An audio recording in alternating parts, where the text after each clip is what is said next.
As you guys can tell from the title of the video, we will be talking about COVID-19 and the impact it had. I finished school on March the 20th, 2020 early because we had to break off because of COVID. It was officially declared a pandemic on February the 11th. It's had a huge impact on the technological industries as well. The biggest one being the increased demand for remote workers. There was a huge surge in gaming, especially in the mobile industry. Over 58% of games were played on mobile, and it wasn't AAA games, but it was indie games, independent games, especially during lockdown, as we all know.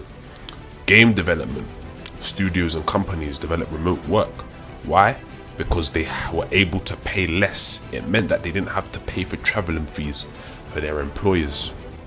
Digital distribution became even much stronger as well. On top of that, big studio releases, esports gained even more traction, and we can see a lot of companies now investing a lot in AI, artificial intelligence, and there being a huge surge in demand for Google workers.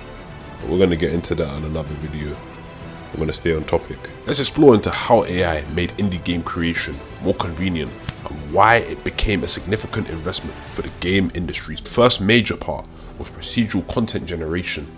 AI algorithms could develop and generate levels, landscape and textures, even entire worlds, virtual worlds, enabling small teams or solo developers to create more content with fewer resources. It doesn't stop there. AI assisted design tools. Like most tools, one in particular, known as Prothean AI, allowed developers to use natural language to build scenes and development, which AI then assembles, saving countless hours of manual labor. For example, ChatGPT. What do you do when you prompt in ChatGPT? You're using the highest level of English language. Below that could be Scratch, and then below that again, another level below in the iceberg could be Python. High level languages because they're very similar to the English language. But when you start to go deeper and deeper, like the Rust and the C++, it's low level language that really only machines can understand, and that is a lot of manual labor and it's difficult for a lot of developers. Asset creation is the third one, and it's a big one because AI tools can help set up assets like characters, models, animations and textures. For example, Runway ML made it easier for developers to manipulate and generate their virtual worlds without even having to have any technical background or any technical experience at all whatsoever. An investment in AI skyrocketed heavily, again, as I'm saying, over the holidays and over the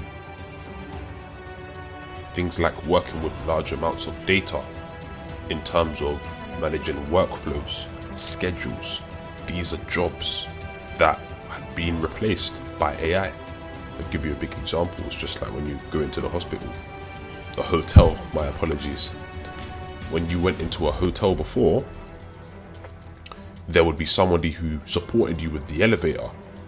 A hotel guide would come and support you in the elevator, but then eventually when elevators became more advanced, people could operate elevators by themselves. And it's the exact same concept. That's what AI is being introduced for. It didn't necessarily take away the jobs, but it makes the jobs that us humans have more complex. And one of the biggest ones of them all is debugging and quality assurance. Debugging and quality assurance is potentially one of the biggest parts of programming. That is what programming is all about. Problem solving, finding problems. But with AI being implemented, all of those quality checks can be done in so much more of a smooth manner. And companies buying into this research development can mean that so much less time is spent on trying to correct their game, but they can focus so much more into actually making ideas.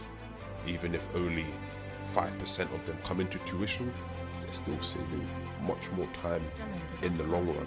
There's obviously some bonus things on the side, like I think they're going to really implement this, for example, with Grand Theft Auto 6, which is non-player characteristics, or NPCs for short.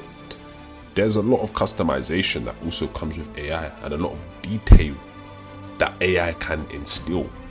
For example, if you go on a website called Bing AI, you can literally type in a prompt of what you're thinking in your mind, and AI can actually bring that thought into an actual image. And that's crazy to think about. But this is why I think it's so interesting, and this is why I'm giving you guys this advice. Always go with what you believe in, man. Stick to your dreams. Even though many people say game development is hard and it doesn't make that much money, you can work your way up. And there will be new opportunities that will open because of AI. Unless AI completely finishes its process of learning, we will never ever be out of jobs fully. And there will always be an opportunity. Thank you guys for tuning in, and I hope you have a wonderful day. Peace.